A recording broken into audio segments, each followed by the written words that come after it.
다윗의 아들 이스라엘 왕 솔로몬의 잠언이라. 이는 지혜와 훈계를 알게 하며 명철의 말씀을 깨닫게 하며 지혜롭게 공의롭게 정의롭게 정직하게 행할 일에 대하여 훈계를 받게 하며 어리석은 자를 슬기롭게 하며 젊은 자에게 지식과 근신함을 주기 위한 것이니 지혜 있는 자는 듣고 학식이 더할 것이요 명철한 자는 지략을 얻을 것이라.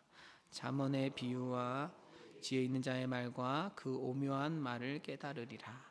여호와를 경외하는 것이 지식의 근본이거늘 미련한 자는 지혜와 훈계를 멸시하느니라. 내 아들아, 내 아비의 훈계를 들으며 내 어미의 법을 떠나지 말라. 이는 내 머리에 아름다운 관이요 내 목에 금사슬이니라.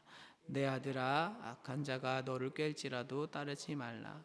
그들이 내게 말하기를 우리와 함께 가자. 우리가 가만히 엎드렸다가 사람의 피를 흘리자. 죄 없는 자를 까닭없이 숨어 기다리다가 수월같이 그들 무덤에 내려가는 자들 같이 통으로 삼키자. 우리가 온갖 보화를 얻으며 빼앗은 것으로 우리 집을 채우리니 너는 우리와 함께 제비를 뽑고 우리와 함께 전대 하나만 두자 할지라도 내 아들아, 그들과 함께 길에 다니지 말라. 내 발을 금하여 그 길을 밟지 말라. 대저 그 발은 악으로 달려가며 피를 흘리는데 빠름이니라. 새가 보는 데서 그물을 치면 헛일이겠거늘 그들이 가만히 엎드림은 자기의 피를 흘릴 뿐이요 숨어 기다림은 자기의 생명을 해할 뿐이니. 함께 읽겠습니다. 이익을 탐하는 모든 자의 길 다 이러하여 자기 생명을 잃게 하느니라. 아멘. 성경은 지식을 얻기 위해서 보는 부분도 있겠지만 무엇보다도 성경은 우리에게 말씀합니다. 순종을 요구하고 무엇을 믿어야 할지를 가르칩니다. 그런 의미에서 잠언이라는 이 성경은, 오늘 성경은 우리에게 성경을 읽으라고 말씀하고 계세요. 그래서 사실 오늘 본문은 그 목적이 아주 명확합니다.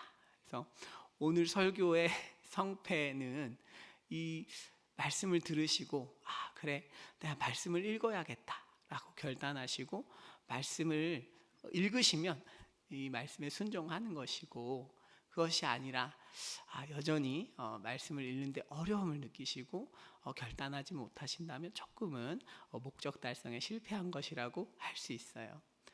오늘 본문은 말씀을 읽었을 때 유익에 대해서 다루는 본문입니다. 말씀을 읽으면 무엇이 좋은가를 가르치고 우리의 마음을 추동하셔서 말씀을 읽게 하시려는 것이죠. 자, 1절에서 3절입니다. 1절, 3절은 이렇게 되어 있어요. 다윗의 아들 이스라엘 왕 솔로몬의 잠언이라, 이렇게 1절이 시작하는데요. 이 잠언을 설명하는 것이 2절에서 5절, 6절까지예요. 그러니까 히브리어 구조로 보면 이 잠언을 2절부터 6절이 쭉 설명하는 것입니다. 이 잠언이 무엇인지, 읽으면 어떻게 되는지에 대해서 쭉 설명하고 있어요.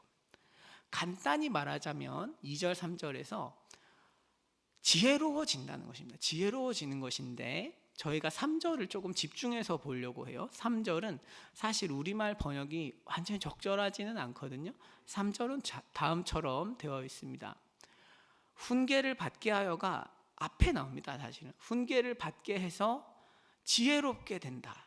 이것이 원래 3절의 의미입니다.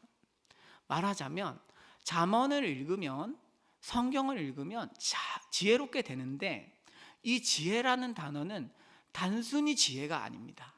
단순히 지혜가 아니고 잘되게 하는 지혜예요. 성경에서 형통이라고 할 때 이 단어를 씁니다. 요셉이 형통하였더라 할 때 이 단어를 써요. 무슨 얘기냐면 성경을 읽고 잠언을 읽고 읽다 보면 어떻게 되냐? 사람이 적절한 행동을 할 수 있게 된다는 거예요. 적절한 행동을 하고 사람들에게 가장 필요한 행동을 하고, 그것이 지혜라는 것입니다. 단순히 지식이 많다 이런 의미가 아니라 말 그대로 어떤 관계들 안에서 가장 적절한 행동을 하는 것, 또 어떤 자기가 속해 있는 조직 내에서 가장 적절한 행동을 하는 것, 이런 것들을 할 수 있게 되는 것이 잠언의 지혜라고 할 수 있어요. 그러니까 필요하고, 그러니까 잘 되는 것입니다. 그런데 이 잠언의 지혜는 놀랍게도 이 잘 되는 것이, 이 잘 돼서 사람이 정의롭고 정직하고 또 어떻게 되는가, 공의롭고 정의롭고 정직하다, 이렇게 돼 있어요. 보통 세상에서 잘 되면 여러 가지 겉모술수를 통해서 잘 되는 경우들이 적지 않습니다. 뭐 뇌물을 준다든지 뭐 여러 가지 일들이 있는데, 우리가 성경을 읽고 말씀에 순종하면서 잘 되면 어떻게 되냐면, 이 세상에서 잘 된 덕분에 공의롭고 정직하고 정의로운 삶을 계속 살아갈 수 있게 된다는 의미입니다. 말하자면 잘 됐는데 흠이 없어요. 성경의 지혜는 그런 것입니다. 성경이 주는 지혜는 우리를 잘 되게 만드는데, 한순간에 무슨 로또처럼 잘 되게 만들어서 거짓말하고 술수를 써서 잘 되게 만드는 것이 아니고, 하나님의 지혜를 따라가면 내가 정의롭고 정직하고 또 공의롭게 사는데 잘 돼 있다는 것입니다. 그러니까 얼마나 좋아요, 그렇죠? 그것이 사실은 지속적으로 사람을 잘 되게 만들지 않습니까? 잠깐 잘 되는 것에 성경의 목적이 있지 않고 계속 잘 되는 것, 지속적으로 삶이 좋아지는 것, 이것을 성경이 만들어낸다는 이야기입니다. 그러면서 이제 4절에서 6절은 성경을 읽는 사람을 두 가지로 분류합니다. 두 가지로. 첫째는 4절입니다. 4절. 4절은 이렇게 돼 있어요. 어리석은 자를 슬기롭게 하며 젊은 자에게 지식과 근신함을 주기 위한 것이니.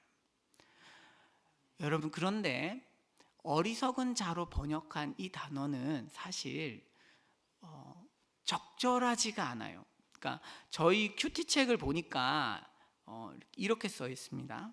쉽게 속아 넘어가는 자, 우둔하고 완고한 자, 하나님과 단절된 마음 또는 하나님에 대한 무지 상태를 말함이라고 설명을 하는데, 이 표현은 미련한 자에 대한 설명이에요. 무슨 얘기냐면, 제가 조금 어려운 말씀을 드려야 될 것 같은데, 성경 이 잠언에서 어리석은 자는 단순한 사람을 의미합니다. 단순한 사람. 아직 무슨 선택을 하지 않은 사람, 이게 어리석은 자고, 미련한 자는 어리석은 선택을 한 사람이 미련한 사람이에요. 제가 이것을 왜 말씀을 드리냐, 왜 강조를 드리냐면 이런 얘기예요. 어리석은 자와 젊은 자가 똑같은 단어입니다. 그러니까 똑같은 단어라기보다는 비슷한 의미예요. 잠언에서 젊은 자에게 지식과 근신함을 주기 위한 것이잖아요. 무슨 얘기냐면 성경을 잘 모르는 사람이다, 이 뜻입니다. 어리석은 자란 단순히 성경을 잘 몰라요. 그런데 이 젊은 자는 잠언에서 둘 중 하나와 결혼을 해요. 둘 중 하나. 누구랑 결혼을 하는가 하면, 첫 번째로는 지혜 여인과 결혼을 하든지 아니면 음녀와 결혼을 하든지 둘 중 하나를 해야 되는 것입니다. 그래서 이 소년이 이 선택의 기로에서 지혜와 결혼하면 어떻게 되냐? 31장처럼 존귀해져요. 그 유명한 현숙한 여인이 지혜거든요. 그래서 지혜와 결혼한 사람은 지혜가 이 사람을 아주 존귀하게 만듭니다. 그런데 음녀, 욕심을 따라 결혼한 사람에게는 멸망이 기다리고 있습니다. 그래서 이 잠언이라는 성경은 우리에게 이런 이야기를 하는 것입니다. 우리 인생은 문제 앞에서 지혜와 결혼하든지 욕심과 결혼하든지 둘 중 하나를 해야 되는데, 만약에 욕심과 결혼하면 멸망이 기다리고 있고, 지혜와 결혼하면 존귀와 영광이 기다리고 있다라고 가르치는 거예요. 그러면 지혜와 어떻게 결혼을 하는가? 지혜와 어떻게 결혼해요? 성경을 읽으면 되는 것입니다. 성경을 읽으면 어떻게 돼요? 여기 4절에 슬기롭게 된다 되어 있지 않습니까? 또 지식과 근신함을 준다고 되어 있습니다. 성경을 읽으면 그렇게 지혜를 얻고 지혜와 결혼할 수 있게 되고, 성경을 읽지 않으면 어떻게 돼요? 음녀와 결혼해서 삶을 망치는 것입니다. 혹시 오늘 이 새벽에 조금 결혼 얘기가 나왔으니까 어떤 분들은 이런 생각하실 수 있어요. 아유, 내가 삶이 불행한 게 이 배우자 때문이었구나, 이 미련한 인간 때문이었구나, 이러실 수 있어요. 그런데 혹시라도 그런 마음이 드시는 분들은 교회를 다니시니까 성경대학도 하시고 말씀도 들으시고 공동체 성경 읽기도 같이 하셔서 정말 지혜로워지셔서 생명도 얻고 영광스럽게 되고 존귀해지는 은혜가 가정 가운데 있으시기를 축복합니다. 아멘. 사실은 다 잘 살고 계시죠? 저희 가정 얘기입니다. 저희 가정 얘기. 자, 그런데 이 잠언 1장에서 가장 강조되는 구절이 있어요. 그게 뭐냐? 5절입니다. 5절. 5절은 가장 강조돼요. 지혜 있는 자는 학식이 더할 것이요 명철한 자는 지략을 얻을 것이라. 이것이 히브리어로 봤을 때는 제일 강조되어 있습니다. 무슨 얘기냐면 성경을 읽는데 첫 번째 부류의 사람들은 잘 모르는 사람입니다. 선택의 기로에 서서 지혜가 필요한 사람은 성경을 읽으면 영화롭게 되고 존귀하게 되는데, 두 번째는 지혜가 있는 사람의 경우예요. 지혜가 있는 사람의 경우는 어떻게 되냐? 더 지혜로워진다 라는 의미입니다. 이게 어떤 의미냐 하면요, 이런 이야기입니다. 우리가 살면서 목사라는 어떤 직업을 이야기할 때 천재 목사라는 단어는 잘 안 씁니다. 그렇지 않나요? 왜냐하면 이 목사라는 직업은 굉장히 독특한 직업이거든요. 삶을 다루는 직업입니다. 천재 바둑 기사는 있어요. 천재 수학자는 있어요. 천재 목사는 없고 천재 목사라는 타이틀을 붙인다고 해서 대단한 것도 아니에요. 왜냐하면 이 지혜라는 것의 본질이 시간 속에서만 자라나는 게 있어요. 수많은 경험과 실패 속에서 하나님의 말씀을 어떻게 삶에 적용할 것인가를 깊이 고민하면서 살아온 사람만이 가지는 지혜라는 것이 있다라는 거예요. 아무리 탁월하고 위대하고 성품이 좋은 사람도 한순간에 지혜자가 되지는 않는다는 것입니다. 그래서 성경이 누구를 높게 치는가? 장로를 높게 치는 것입니다. 노인을. 왜 높게 칠까요?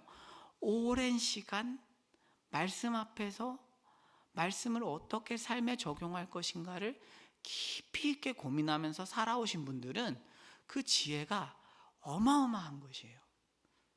성경은 그렇게 되기 위해서는 어떻게 하라는 거예요? 성경을 읽으라는 것입니다. 성경을 읽어라. 그러니까 사실 이 교회가 잘 되고 우리 가정이 잘 되고 내 개인의 삶이 잘 되는 것은 지혜에 달려있다고 성경은 가르칩니다. 그러면 지혜를 계속 더해갈수록 잘 될 것인데 그 지혜는 어디서 얻어요? 성경을 읽어야 얻을 수 있다라고 가르치고 있습니다. 성령 충만한 삶은 단순히 열정이 가득한 상태를 의미하는 것만은 아니에요. 우리가 신앙생활을 하시면서 열정과 실력이 다르다는 것을 혹시 많이 경험해 보실까요? 열정이 있어도 그 열정이 지혜로 이어져서 어떤 공동체를 세우는 실력에 이르기까지는 시간이 걸립니다. 열정과 실력이 다른 거죠. 지혜는 사람을 실력 있게 만듭니다. 성령 충만하다는 것은 그래서 지혜로 충만해진다는 의미이기도 한 것이죠. 자, 이렇게만 이야기하면 지혜가 얼마나 중요한지에 대해서 감이 잘 안 오니까 성경은 오늘 10절에서부터 19절까지 하나의 예시를 들어서 이 지혜를 얻는 것이 정말 생사를 가르는 일이라는 것을 가르치고 있습니다. 한번 11절, 14절 한번 보실까요? 11절, 14절을 보시면 이렇게 되어 있습니다. 지금 아버지가 자녀에게 유혹을 당할 때 이런 말을 듣는다고 가르치고 있는 것입니다. 이런 얘기예요. 아들이 삶에 나가서, 자녀가 삶에 나가서, 삶의 현장에 나가서 어떤 유혹을 받게 될 텐데 너는 이런 유혹을 받게 될 것이다. 어떤 유혹인가? 그들이 내게 말하기를 우리가 함께 가자. 우리와 함께 가자. 가만히 엎드렸다가 사람의 피를 흘리자. 죄 없는 자를 까닭없이 숨어 기다리다가 스올같이 그들을 산채로 삼키며 무덤에 내려가는 자들같이 통으로 삼키자. 우리가 온갖 보화를 얻으며 빼앗은 것으로 우리 집을 채우리니 너는 우리와 함께 제비를 뽑고 우리가 함께 전대 하나만 두자 할지라도. 이 말은 어떤 의미인가 하면은요, 굉장히 이 유혹하는 사람이 현란하게 세련된 어휘를 구사하면서 사람을 유혹하고 있습니다. 사실 히브리어 본문으로 보면 굉장히 세련된 어휘, 긍정적인 어휘들로 되어 있어요. 그러니까 마치 유혹당하는 줄 모르듯이 아주 세련되게 전대 하나만 두자는 게 어떤 의미예요? 공동계좌잖아요. 공동계좌. 지갑 하나만 두자. 말하자면 너는 한 거 별로 없어도 우리가 많이 나눠줄게. 당장 큰 부자 된다니까. 이렇게 이야기를 하고 있는 것이죠. 눈만 감으면, 이것만 도와주면 금방 큰 부자 될 거야 라고 유혹을 하는 것이죠. 저희는 이제 성경으로 보시니까 이게 당연히 이거 누가 속겠는가 그렇죠? 누가 속겠는가 이런 생각이 드시겠지만, 사실 유혹에 당하는 사람은 이런 생각을 합니다. 유혹인가? 아니면 일생일대의 기회인가? 유혹을 당하는 사람은 옆에서 보면 유혹을 당하는 줄 알지만 실제로 그것을 경험하는 사람은 엄청난 빅찬스가 왔다고 생각하는 경우가 많습니다. 그러니까 지금 유혹인지 일생일대의 좋은 기회인지를 구분을 잘 못하는 거예요. 그래서 넘어가는 것입니다. 그래서 유혹인 줄 알면 아무도 안 넘어가요. 그런데 너무 세련된 말투와 조금의 어떤 눈감음만 있으면 엄청나게 좋은 결과를 가져올 수 있다고 하니까 사람들이 넘어가는 것이죠. 넘어가는 것입니다. 그런데 이 아빠가 이런 말을 해줘요. 어떻게 말을 해주냐면 15, 19절입니다. 끝을 얘기해 줍니다. 끝을. 어떻게 되어 있냐면 끝에만 제가 볼게요. 자기의 피를 흘릴 뿐이다. 숨어 기다리면 자기의 생명을 해할 뿐이니 이익을 탐하는 모든 자의 길은 다 이러하여 자기의 생명을 잃게 하느니라. 말하자면 아들아, 사랑하는 딸아, 내가 만약에 이익을 얻기 위해서 애를 쓰고 그것을 위해서 뭔가 찬스를 잡았다고 생각한다면 오해다. 오히려 너의 생명을 잃게 될 거야. 좋은 기회가 아니라 죽음의 기회야 라고 말씀을 미리 하는 것입니다. 성경은 여러분 왜 위대한 책인가 하면 우리에게 끝을 알려주고 시작하는 책입니다. 끝을. 욕심을 따라 사는 삶의 끝, 말씀을 따라 사는 삶의 끝에 대해서 설명을 해주고 그것을 믿게 해서 우리로 하여금 경건한 삶, 가장 좋은 삶을 살게 하는 것이죠. 성경은 그런 위력이 있습니다. 사랑하는 여러분, 우리 삶에는 끝없는 문제들이 옵니다. 끝없는 문제들. 살아있는 이상 우리 문제를 겪는데 그때 성경을 읽으십시오. 성경을. 말씀을 들으십시오. 그러면 그 말씀이 우리에게 끝을 알려줍니다. 그 사건의 끝이 어디인가? 그렇게 매력적인 제안의 그 끝에는 무엇이 기다리고 있는가를 명확히 알려주고 우리에게 지혜를 부여하여서 가장 좋은 삶을 살게 만드는 것입니다. 우리에게 이 새벽에 말씀을 읽고 지혜를 얻고자 하는 결단이 가득하기를 축복합니다.